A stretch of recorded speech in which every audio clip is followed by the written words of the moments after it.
નમસ્કાર મિત્રો, એસ્ટ્રોલોજી સ્ટેશનના મારા આજના આ વિડીયોમાં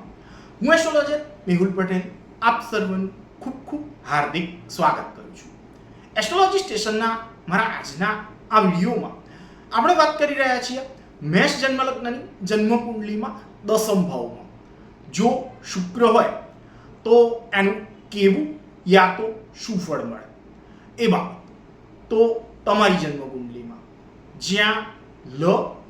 લગ્ન યા તો જન્મ લગ્ન એવું જ્યાં લખેલું છે ત્યાં જો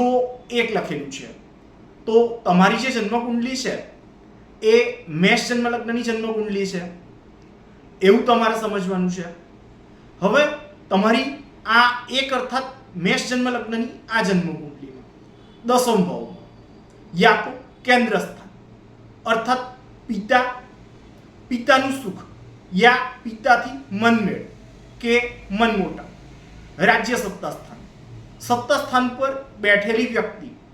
એનાથી મનમેળ યા મનમોટાવ એની સાથે સંબંધિત બાબત, આવી બધી બાબતો જે છે એ જ્યાં જોવાય છે ત્યાં પોતાના મિત્ર ગ્રહ શનિની રાશિ 10 અર્થાત મકર રાશિ એ જ્યાં આવે છે ત્યાં શુક્ર નામનો ગ્રહ એ જો રહેલો છે તો આ બાબતને જો સારી રીતે સમજવી હોય તો આ બાબતને સારી રીતે સમજવા હેતુ આ ગ્રહ મૈત્રી ચક્ર જે છે એને જો જોઈએ તો એમાં આ શુક્ર અને શનિ એ એકબીજાના મિત્ર છે અને એટલે જ તથા શુક્ર જે છે એ પોતે પરમ ચતુર આચાર્ય હોવાના ગુણના કારણે શુક્રની કૃપાથી આજીવિકા હેતુ કરાતા કારોબાર અને જાહેર જીવન યા રાજ સમાજ એમ બંને દ્વારા જે સંબંધો કેળવવામાં આવ્યા હોય એના દ્વારા ચતુરાઈના યોગ દ્વારા પુષ્કળ પ્રમાણમાં ધન ઉપાર્જન કરનાર એવા એ તમને બનાવશે. આજીવિકા કે રોજગાર એના જેવી બાબતમાં સારી કહેવાય એવી પ્રગતિ એ તમને પ્રાપ્ત કરાવશે. સાથે જ સ્વાભિમાન એના ભાવથી યુક્ત હોય એવી તથા રૂપવતી કે રૂપાળી હોય એવી સ્ત્રી એ જીવનસંગીની તરીકે તમને પ્રાપ્ત કરાવશે. સાથે જ માન, સન્માન, પ્રતિષ્ઠા અને વૈભવ તથા આનંદદાયક જીવન સ્થિતિ એ કુટુંબથી તમને અપાવશે. આ શુક્ર જે છે